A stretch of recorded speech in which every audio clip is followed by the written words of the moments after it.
देख पा रहे कि सारे प्रश्न आप सभी के लिए काफी इंपोर्टेंट एंड एग्जाम ओरिएंटेड लिया गया है।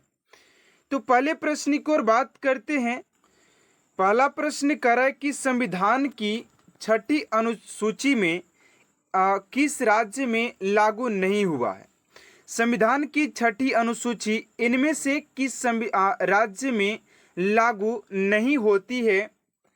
ऑप्शन नंबर ए में असम, बी में मेघालय, सी में त्रिपुरा और डी में मणिपुर। इस क्वेश्चन का राइट आंसर हो जाएगा आप सभी का ऑप्शन नंबर डी, यानी कि मणिपुर में छठी अनुसूची लागू नहीं होता है। ऑप्शन नंबर डी आप सभी का राइट आंसर हो जाएगा। चलिए अगले प्रश्न की ओर बात करते हैं। आप सभी का सेकेंड नंबर प्रश्न पूछा जा रहा है कि भारत में ताजे पानी की झील, सबसे बड़ी झील वुलर किस राज्य में स्थित है। कह रहा है कि भारत में ताजे जल की सबसे बड़ी झील वुलर किस राज्य में स्थित है। तो इस क्वेश्चन का राइट आंसर हो जाएगा आप सभी का ऑप्शन नंबर डी, यानी कि Jammu Kashmir. Option number D आप सभी का राइट आंसर हो जाएगा क्वेश्चन नंबर सेकेंड का। चलिए अगले प्रश्न की ओर बात करते हैं। आप सभी का अगला प्रश्न क्या पूछा जा रहा है। अगला प्रश्न आप सभी से पूछा जा रहा है कि सांची का स्तूप किसने बनवाया था। सांची का स्तूप किसने बनवाया था। ऑप्शन नंबर ए में अशोक, बी में गौतम बुद्ध, सी में चंद्रगुप्त और डी में खरगोन। इस क्वेश्चन का राइट आंसर हो जाएगा आप सभी का ऑप्शन नंबर ए, यानी कि ये सांची का जो स्तूप था अशोक के द्वारा बनवाया गया था। ऑप्शन नंबर ए आप सभी का राइट आंसर हो जाएगा। चलिए अगले प्रश्न की ओर बात करते हैं। आप सभी का 4 नंबर प्रश्न यहाँ पर पूछा जा रहा है। कह रहा है कि अमरकोश के लेखक अमर सिंह किस शासक के दरबार से जुड़े थे। ये सारे क्वेश्चन आप सभी के लिए काफी ज्यादा इंपोर्टेंट है। कह रहा है कि अमरकोश के लेखक अमर सिंह किस शासक के दरबार से जुड़े थे।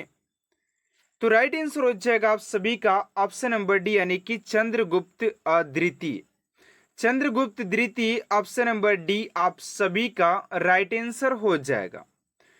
चलिए अगले प्रश्न की ओर बात करते हैं स्टूडेंट। उससे पहले आप सभी से एक छोटा सा रिक्वेस्ट है, एंड अभी तक आप मेरे चैनल को सब्सक्राइब नहीं किए तो प्लीज स्टूडेंट चैनल को सब्सक्राइब कर साथ साथ बेल आइकन को प्रेस कर दीजिएगा, ताकि ऐसा मोस्ट इम्पोर्टेंट क्लास स्टूडेंट आप तक सबसे जल्द पहुंचते रहे। चलिए 5 नंबर प्रश्न की ओर बात करते हैं। आप सभी का 5 नंबर प्रश्न क्या पूछा जा रहा है। कह रहा है कि घंटा मर्दाला कहाँ का लोक नृत्य है। घंटा मर्दाला कहाँ का लोक नृत्य है। तो 5 का राइट आंसर हो जाएगा आप सभी का Andhra Pradesh. Option number C आप सभी का राइट आंसर हो जाएगा। चलिए अगले प्रश्न की ओर बात करते हैं। आप सभी का 6 नंबर प्रश्न क्या पूछा जा रहा है, ध्यान दीजिएगा। 6 नंबर प्रश्न कह रहा है कि कौन सा त्योहार इस्लाम धर्म में रमजान महीने का अंत प्रदर्शित करता है। कौन सा त्योहार इस्लाम धर्म में रमजान महीने का अंत प्रदर्शित करता है। तो 6 का जो राइट आंसर हो जाएगा आप सभी का ऑप्शन नंबर ए, यानी कि Eid ul Fitr. Eid ul Fitr option number A आप सभी का राइट आंसर हो जाएगा। चलिए अगले प्रश्न की ओर बात करते हैं स्टूडेंट। आप सभी का अगला प्रश्न क्या पूछा जा रहा है, ध्यान दीजिएगा, ठीक है ना। चलिए अगले प्रश्न की ओर बात करते हैं। 7 नंबर प्रश्न आप सभी से पूछा जा रहा है। 7 नंबर प्रश्न पूछा जा रहा है कि विश्व का सबसे ऊंचा जलप्रपात किस देश में स्थित है। तो विश्व के सबसे ऊंचे जलप्रपात की बात करते हैं कि आप सभी का सबसे ऊंचा जलप्रपात किस देश में स्थित हो जाएगा। तो वेनेजुएला हो जाएगा। ऑप्शन नंबर ए आप सभी का राइट आंसर हो जाएगा। सबसे ऊंचे जलप्रपात की बात करते तो आप सभी के वेनेजुएला में स्थित हो जाता है। चलिए अगले प्रश्न की ओर बात करते आप सभी का 8 नंबर प्रश्न है कि सर्वाधिक देशों वाला महाद्वीप कौन सा है।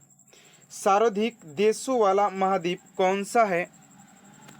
ऑप्शन नंबर ए में एशिया, बी में यूरोप, सी में उत्तरी अमेरिका और डी में अफ्रीका।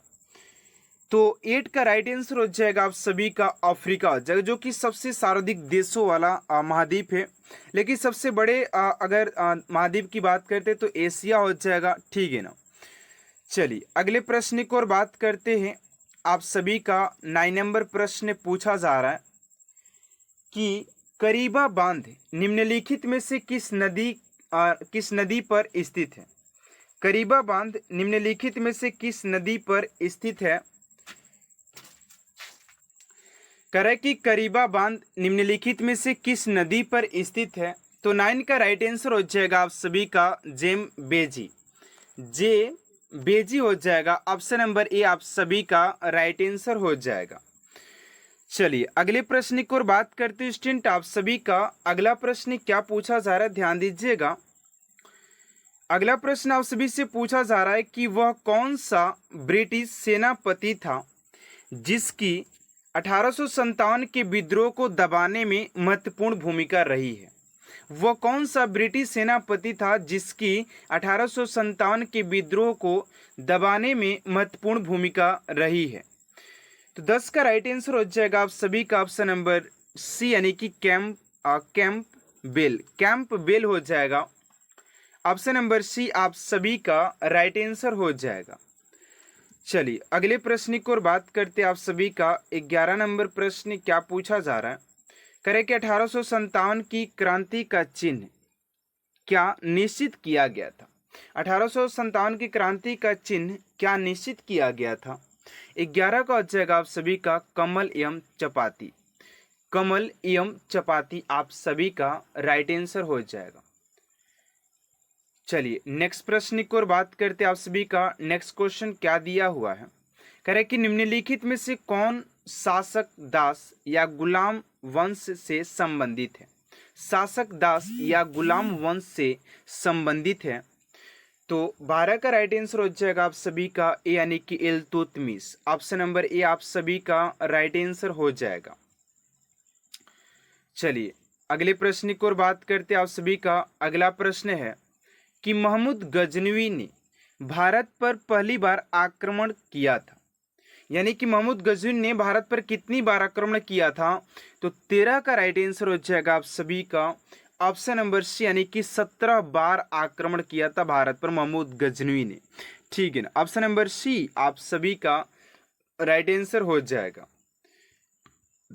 चलिए अगले प्रश्न की ओर बात करते हैं। 14 नंबर, वर्ष 1526 ईस्वी में लड़ी गई पानीपत की पहली लड़ाई में बाबर से कौन पराजित हुआ था? पानीपत की प्रथम लड़ाई की बात किया जा रहा है, जो कि बाबर और इब्राहिम लोदी के बीच हुआ था, जिसमें इब्राहिम लोदी हार गया था, यानी कि ऑप्शन नंबर ए आप सभी का राइट आंसर हो जाएगा। चलिए अगले प्रश्न की ओर बात करते हैं। 15 नंबर, किस राजपूत वंश ने अकबर के सामने समर्पण नहीं किया था? किस राजपूत वंश ने अकबर के सामने समर्पण नहीं किया था? तो 15 का हो जाएगा आप सभी का सिसोदिया वंश ने समर्पण नहीं किया था ना। चलिए अगले प्रश्न की ओर बात करते हैं। आप सभी का नेक्स्ट क्वेश्चन है, ईस्ट इंडिया कंपनी के नेतृत्व में रॉबर्ट क्लाइव का उत्तराधिकारी निम्नलिखित में से कौन था? करें कि ईस्ट इंडिया कंपनी के नेतृत्व में रॉबर्ट क्लाइव का उत्तराधिकारी निम्न में से कौन था? 16 का हो जाएगा आप सभी का ऑप्शन नंबर सी, यानी कि हेस्टिंग्स, ऑप्शन नंबर सी।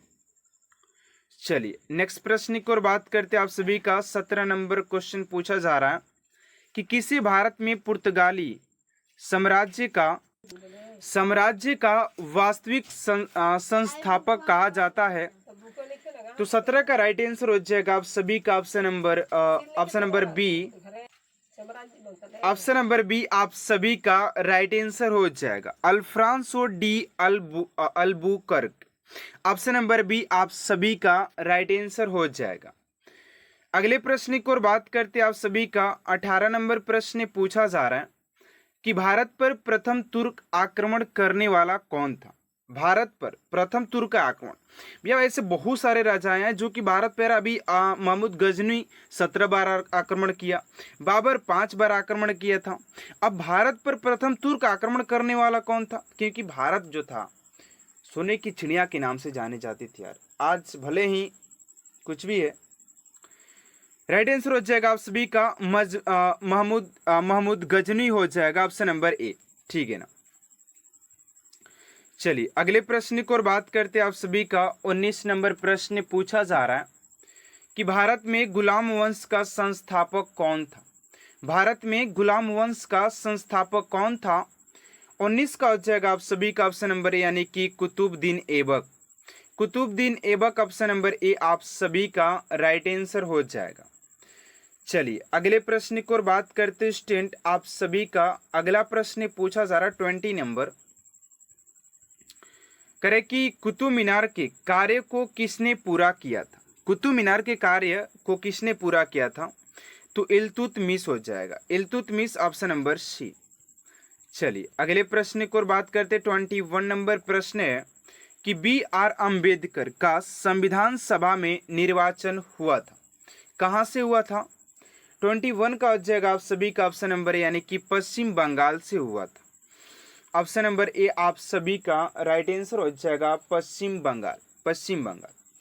चलिए अगले प्रश्न की ओर बात करते 22 नंबर प्रश्न पूछा जा रहा है कि संविधान सभा का चुनाव निम्न में से किस आधार पर हुआ?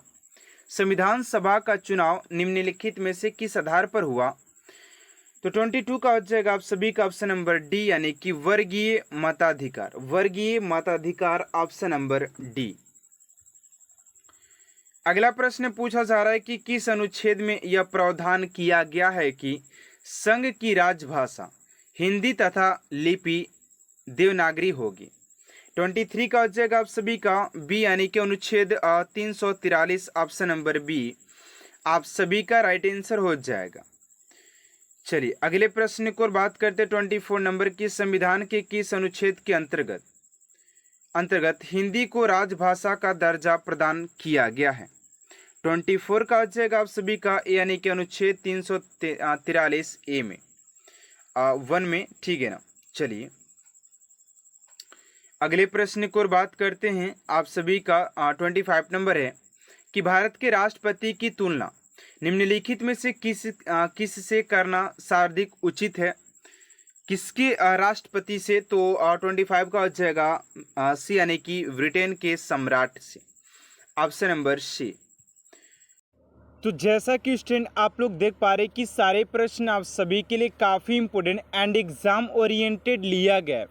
तो आप लोगों से एक ही रिक्वेस्ट है कि आज की इस क्लास को आप लोग एंड तक देखिएगा, क्योंकि सारे प्रश्न आप सभी के लिए एग्जाम ओरिएंटेड लिया गया है। तो चलिए स्टूडेंट आज की इस क्लास को स्टार्ट करते आप सभी के पहले प्रश्न के साथ। और ध्यान दीजिएगा कि आप सभी का पहला प्रश्न आप सभी से क्या पूछा जा रहा है। पहला प्रश्न आप सभी से पूछा जा रहा है कि कारागम धार्मिक लोक नृत्य संबंधित है। तो कारागम धार्मिक लोक नृत्य की बात करते कि किससे संबंधित हो जाएगा? ऑप्शन नंबर ए में केरल से, बी में तमिलनाडु से, सी में आंध्र प्रदेश से और डी में है कर्नाटक से। तो इस क्वेश्चन का राइट आंसर हो जाएगा आप सभी का ऑप्शन नंबर बी, यानी कि तमिलनाडु से संबंधित हो जाता है। ऑप्शन नंबर बी स्टूडेंट आप सभी का राइट आंसर हो जाएगा क्वेश्चन नंबर फर्स्ट का। चलिए अगले प्रश्न की ओर बात करते आप सभी का अगला प्रश्न क्या पूछा जा रहा है, ध्यान दीजिएगा। अगला प्रश्न आप सभी का पूछा जा रहा है कि निम्नलिखित में से किस महाद्वीप को मानव का घर कहा जाता है? निम्नलिखित में से किस महाद्वीप को मानव का घर कहा जाता है? ऑप्शन नंबर ए में एशिया, बी में यूरोप, सी में अफ्रीका और डी में ऑस्ट्रेलिया। तो इस क्वेश्चन का राइट आंसर हो जाएगा आप सभी का ऑप्शन नंबर ए, यानी कि एशिया महाद्वीप को मानव का घर कहा जाता है। तो ऑप्शन नंबर ए स्टूडेंट आप सभी का राइट आंसर हो जाएगा क्वेश्चन नंबर फर्स्ट का। चलिए अगले प्रश्न की ओर बात करते आप सभी का अगला प्रश्न क्या पूछा जा रहा है, ध्यान दीजिएगा। आप सभी का नेक्स्ट क्वेश्चन क्या पूछा जा रहा है। अगले प्रश्न की ओर बात करते हैं। अगला प्रश्न जो आप सभी से पूछा जा रहा है, यहाँ पर ध्यान दीजिएगा। कह रहा है कि सिंधु सभ्यता निम्नलिखित में से किस युग में पड़ता है? सिंधु सभ्यता निम्नलिखित में से किस युग में पड़ता है? ऐतिहासिक काल, प्रागैतिहासिक काल, उत्तर प्रागैतिहासिक काल या आदि ऐतिहासिक काल? तो थर्ड का जो राइट आंसर हो जाएगा आप सभी का ऑप्शन नंबर डी, यानी कि आदि ऐतिहासिक काल में हो जाएगा। ऑप्शन नंबर डी स्टूडेंट आप सभी का राइट आंसर हो जाएगा। चलिए अगले क्वेश्चन की ओर बात करते हैं। आप सभी का अगला प्रश्न क्या पूछा जा रहा है? चलिए अगले प्रश्न की ओर बात करते हैं। अगला प्रश्न आप सभी का पूछा जा रहा है यहाँ पर कि वह शासक जिसने एक सच्चे जैन मुनि की तरह उपवास के द्वारा शरीर त्याग दिया था, वह शासक जिसने एक सच्चे जैन मुनि की तरह उपवास के द्वारा शरीर त्याग दिया था, वो कौन था? बिंदुसार, अशोक, चंद्रगुप्त मौर्य या अन्य कोई था? तो फोर्थ का जो राइट आंसर हो जाएगा आप सभी का चंद्रगुप्त मौर्य। चंद्रगुप्त मौर्य एक ऐसा शासक था जो कि अपने सच्चे जैन मुनि की तरह उपासना के में अपने शरीर को त्याग दिया था। चलिए अगले क्वेश्चन की ओर बात करते हैं। आप सभी का 5 नंबर प्रश्न क्या पूछा जा रहा है, ध्यान दीजिएगा। एंड स्टूडेंट अभी तक आप सभी चैनल को सब्सक्राइब नहीं किए तो प्लीज़ स्टूडेंट चैनल को सब्सक्राइब कर साथ साथ बेल आइकन को प्रेस कर दीजिएगा, ताकि ऐसा मोस्ट इंपोर्टेंट क्लास स्टूडेंट आप तक सबसे जल्द पहुंचते रहे। चलिए 5 नंबर प्रश्न पूछा जा रहा है आप सभी से कि तराइन का प्रथम युद्ध 1191 ईस्वी में किसके मध्य लड़ा गया था? तराइन का प्रथम युद्ध 1191 ईस्वी में किसके मध्य लड़ा गया था? तो फिफ्थ का जो राइट आंसर हो जाएगा आप सभी का ऑप्शन नंबर बी, यानी कि मोहम्मद गौरी और पृथ्वीराज तृतीय के बीच लड़ा गया था। ऑप्शन नंबर बी आप सभी का राइट आंसर हो जाएगा। चलिए अगले प्रश्न की ओर बात करते हैं। आप सभी का 6 नंबर प्रश्न क्या पूछा जा रहा है? तो 6 नंबर क्वेश्चन आप सभी का कह रहा है कि ध्यान दीजिएगा कि 6 नंबर क्वेश्चन आप सभी से क्या पूछा जा रहा है। 6 नंबर क्वेश्चन कह रहा है कि अंग्रेजों ने फूट डालो और शासन करो की नीति की नीति कब अपनाई थी? तो अंग्रेजों के बारे में बात करते कि अंग्रेजों ने फूट डालो और शासन करो की नीति कब अपनाई थी? तो 6 का जो राइट आंसर हो जाएगा आप सभी का ऑप्शन नंबर सी, यानी कि 1858 में। अगर स्टूडेंट आप सभी को किसी भी क्वेश्चन का अगर आंसर पता होता है तो आप लोग फटाफट कमेंट बॉक्स में लिख सकते हैं कि इस क्वेश्चन का राइट आंसर ये होना चाहिए, ठीक है ना। चलिए अगले क्वेश्चन की ओर बात करते हैं। आप सभी का अगला प्रश्न पूछा जा रहा है 7 नंबर, ध्यान दीजिएगा। तो 7 नंबर क्वेश्चन कह रहा है कि जलियांवाला बाग दुर्घटना किस सन में हुई है? तो जलियांवाला बाग दुर्घटना की बात करते कि किस सन में हुआ था? तो फटाफट इस क्वेश्चन का राइट आंसर दीजिएगा कि इस क्वेश्चन का राइट आंसर आप सभी का क्या हो जाएगा, क्योंकि ये काफ़ी सिंपल क्वेश्चन है। तो राइट आंसर हो जाएगा आप सभी का ऑप्शन नंबर बी, यानी कि 1919 ईस्वी में, ठीक है ना। 13 अप्रैल 1919 आप सभी का राइट आंसर हो जाएगा। चलिए अगले क्वेश्चन की ओर बात करते हैं। आप सभी का 8 नंबर प्रश्न पूछा जा रहा है। 8 नंबर क्वेश्चन कह रहा है कि यहाँ पर पूछा जा रहा है 8 नंबर प्रश्न की प्रथम विश्व युद्ध के दौरान भारत में लोकप्रिय होने वाला आंदोलन था। प्रथम विश्व युद्ध के दौरान भारत में लोकप्रिय होने वाला आंदोलन कौन था? अलगाववादी आंदोलन, स्वदेशी या बहिष्कार आंदोलन या होम रूल या इनमें से कोई नहीं? तो 8 का जो राइट आंसर हो जाएगा आप सभी का ऑप्शन नंबर सी, यानी कि home rule. Option number C आप सभी का राइट आंसर हो जाएगा। चलिए अगले प्रश्न की ओर बात करते हैं स्टूडेंट। आप सभी का 9 नंबर प्रश्न पूछा जा रहा है। तो 9 नंबर प्रश्न आप सभी का कह रहा है कि भारत में खोजा गया सबसे पुराना शहर कौन सा था? भारत में खोजा गया सबसे पुराना शहर कौन था?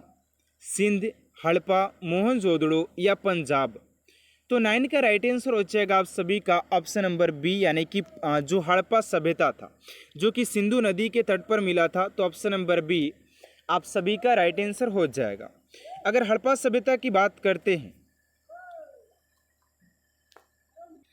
चलिए अगले प्रश्न की ओर बात करते हैं आप सभी का। अगला प्रश्न क्या पूछा जा रहा है, ध्यान दीजिएगा। अगला प्रश्न आप सभी का 10 नंबर पूछा जा रहा है कि निम्नलिखित में से किस फसल का ज्ञान वैदिक काल के लोगों को नहीं था। निम्नलिखित में से ऐसा कौन सा फसल है जिसका ज्ञान जो वैदिक काल के जो लोग थे उनको इनका ज्ञान नहीं था कि यार कुछ ऐसे फसल होते हैं। तो 10 का जो राइट आंसर हो जाएगा आप सभी का ऑप्शन नंबर सी, यानी कि तंबाकू। तंबाकू एक ऐसा फसल था जिसका ज्ञान वैदिक काल के लोगों को नहीं था कि तंबाकू का फसल भी होता है, जिसमें कि चावल की खेती और गेहूं की बात की जाए तो उस समय था, लेकिन तंबाकू नहीं था। तो ऑप्शन नंबर सी आप सभी का राइट आंसर हो जाएगा। चलिए अगले क्वेश्चन की ओर बात करते हैं स्टूडेंट, आप सभी का नेक्स्ट क्वेश्चन क्या पूछा जा रहा है। 11 नंबर प्रश्न पूछा जा रहा है कि किस गुप्तकालीन शासक को कविराज कहा जाता है। किस गुप्तकालीन शासक को कविराज कहा जाता है। तो 11 का राइट आंसर हो जाएगा आप सभी का ऑप्शन नंबर सी, यानी कि समुद्रगुप्त को कविराज के नाम से भी जाना जाता है। तो ऑप्शन नंबर सी आप सभी का राइट आंसर हो जाएगा। चलिए अगले क्वेश्चन की ओर बात करते हैं स्टूडेंट, आप सभी का अगला क्वेश्चन क्या पूछा जा रहा है।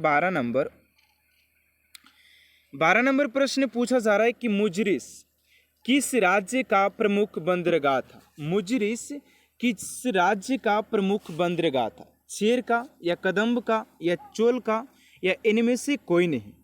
तो 12 का राइट आंसर हो जाएगा आप सभी का ऑप्शन नंबर ए, यानी कि चेर आप सभी का राइट आंसर हो जाएगा। चलिए नेक्स्ट क्वेश्चन की ओर बात करते हैं। और आज की इस क्लास के अंदर आप सभी के टोटली 100 मोस्ट इंपोर्टेंट क्वेश्चन लिया गया, जो कि आप सभी के आने वाले एग्जाम के लिए काफ़ी ज़्यादा मोस्ट इंपोर्टेंट होने वाला। चलिए 13 नंबर प्रश्न पूछा जा रहा है कि गुप्त वंश का संस्थापक कौन था। तो गुप्त वंश की संस्थापक की बात करते हैं स्टूडेंट की गुप्त वंश का संस्थापक कौन था। तो 13 का राइट आंसर हो जाएगा आप सभी का श्रीगुप्त। ऑप्शन नंबर ई आप सभी का राइट आंसर हो जाएगा क्वेश्चन नंबर 13 का। चलिए नेक्स्ट क्वेश्चन की ओर बात करते हैं आप सभी का। अगला क्वेश्चन क्या पूछा जा रहा है। नेक्स्ट क्वेश्चन है कि तैमूर के आक्रमण के बाद भारत में किस वंश का राज स्थापित हुआ। तैमूर के आक्रमण के बाद भारत में किस वंश का राज स्थापित हुआ। तो 14 का जो राइट आंसर हो जाएगा आप सभी का ऑप्शन नंबर ए, यानी कि सैयद वंश। सैयद वंश का राज क्या हुआ, स्थापित हुआ। तो 14 का जो राइट आंसर हो जाएगा आप सभी का ऑप्शन नंबर ए। चलिए नेक्स्ट क्वेश्चन की ओर बात करते हैं आप सभी का। अगला क्वेश्चन क्या पूछा जा रहा है। तो 15 नंबर प्रश्न कर रहा है कि अभिनव भारत नामक अंग्रेजी विरोधी संगठन की स्थापना की थी, किसके द्वारा किया गया था। तो 15 का जगह यानी कि वी.डी. सावरकर के द्वारा किया गया था। वी.डी. सावरकर के द्वारा किया गया था। ऑप्शन नंबर ए स्टूडेंट आप सभी का राइट आंसर हो जाएगा। चलिए नेक्स्ट क्वेश्चन की ओर बात करते हैं आप सभी का। अगला प्रश्न क्या पूछा जा रहा है। अगला प्रश्न कर रहा है कि किसने मोहम्मद अली जिन्ना को हिंदू मुस्लिम एकता का दूत कहा था। किसने मोहम्मद अली जिन्ना को हिंदू मुस्लिम एकता का दूत कहा था। तो 16 का राइट आंसर हो जाएगा आप सभी का ऑप्शन नंबर ए, यानी कि सरोजिनी नायडू को कहा गया था। ऑप्शन नंबर ए आप सभी का राइट आंसर हो जाएंगी सरोजिनी नायडू। चलिए नेक्स्ट क्वेश्चन की ओर बात करते हैं आप सभी का। 17 नंबर प्रश्न पूछा जा रहा है, कह रहा है कि सूरत के फुट के बाद कांग्रेस किसके हाथ में आ गई। तो सूरत के फुट की बात करें तो कांग्रेस किसके हाथ में आ गई थी। तो 17 का जगह भी यानी कि नरम दल वाले के पास आ गई थी। ठीक है, नरम दल के वाले के पास आ गई थी। ऑप्शन नंबर बी हो जाएगा। चलिए अगले क्वेश्चन की ओर बात करते हैं। नेक्स्ट क्वेश्चन आप सभी का क्या पूछा जा रहा है। अगला क्वेश्चन है कि राजनीतिक स्वतंत्रता राष्ट्र की प्राणवायु है, यह कथन किसका है। तो 18 का हो जाएगा आप सभी का ऑप्शन नंबर बी, यानी कि Aurobindo Ghosh. Option number B आप सभी का राइट आंसर हो जाएगा अरविंद घोष। चलिए अगले क्वेश्चन की ओर बात करते हैं। एंड अगला क्वेश्चन आप सभी का कि गद्दार पार्टी की स्थापना कब हुई थी। तो गदर पार्टी की स्थापना की बात करते हैं स्टूडेंट कि गदर पार्टी की स्थापना कब की गई थी, तो ऑप्शन नंबर बी यानी कि 1913 ईस्वी में गदर पार्टी की स्थापना किया गया था। चलिए अगले क्वेश्चन की ओर बात करते हैं। अगला क्वेश्चन आपसे का 20 नंबर की किसने ऑल इंडिया मुस्लिम लीग की स्थापना की थी। ऑल इंडिया मुस्लिम लीग की स्थापना किसने किया था, तो 20 का राइट आंसर हो जाएगा ऑप्शन नंबर बी यानी कि नवाब सलीमुल्लाह खान ने किया था, ऑप्शन नंबर बी। चलिए नेक्स्ट क्वेश्चन की ओर बात करते हैं आप सभी का। अगला क्वेश्चन क्या पूछा जा रहा है, 21 नंबर करे कि किस भारतीय आंदोलन का शीर्ष गीत बना वंदे मातरम। 21 का हो जाएगा ए यानी कि स्वदेशी आंदोलन। स्वदेशी आंदोलन ऑप्शन नंबर ए आप सभी का राइट आंसर हो जाएगा। चलिए अगले क्वेश्चन की ओर बात करते हैं आप सभी का। अगला क्वेश्चन है 22 नंबर कि निम्नलिखित में से किसने भारत के अशांति के जनक के रूप में जाने जाते हैं। निम्नलिखित में से किसे भारतीय अशांति के जनक के रूप में जाना जाता है। 22 का हो जाएगा आप सभी का ऑप्शन नंबर सी यानी कि बाल गंगाधर तिलक। ऑप्शन नंबर सी स्टूडेंट आप सभी का राइट आंसर हो जाएगा, बाल Gangadhar Tilak is right answer हो जाएंगे। चलिए नेक्स्ट क्वेश्चन की ओर बात करते हैं आप सभी का। 23 नंबर प्रश्न क्या पूछा जा रहा है, तो 23 नंबर प्रश्न करे कि लाल बाल पाल त्रिगुण का कौन व्यक्ति भारतीय कांग्रेस का अध्यक्ष हुआ। तो 23 का हो जाएगा आप सभी का ऑप्शन नंबर सी यानी कि Lala Lajpat Rai. Lala Lajpat Rai option number C आप सभी का राइट आंसर हो जाएगा। चलिए नेक्स्ट क्वेश्चन की ओर बात करते हैं आप सभी का। 24 नंबर प्रश्न है कि सिंधु सभ्यता का पतन नगर कौन सा था। सिंधु सभ्यता का पतन नगर कौन सा था, तो 24 का हो जाएगा आप सभी का ऑप्शन नंबर ए यानी कि लोथल। लोथल हो जाएगा ऑप्शन नंबर ए। चलिए नेक्स्ट क्वेश्चन की ओर बात करते हैं आप सभी का। 25 नंबर प्रश्न क्या पूछा जा रहा है, कह रहा है कि जो चित्रकला के शत्रु हैं मैं उनका शत्रु हूँ किस मुगल शासक ने कहा था। जो चित्रकला के शत्रु हैं मैं उनका शत्रु हूँ किस मुगल शासक ने कहा था, तो 25 का हो जाएगा आप सभी का ऑप्शन नंबर ए यानी कि जहांगीर ने कहा था। जहांगीर ने कहा था, ऑप्शन नंबर ए आप सभी का राइट आंसर हो जाएगा।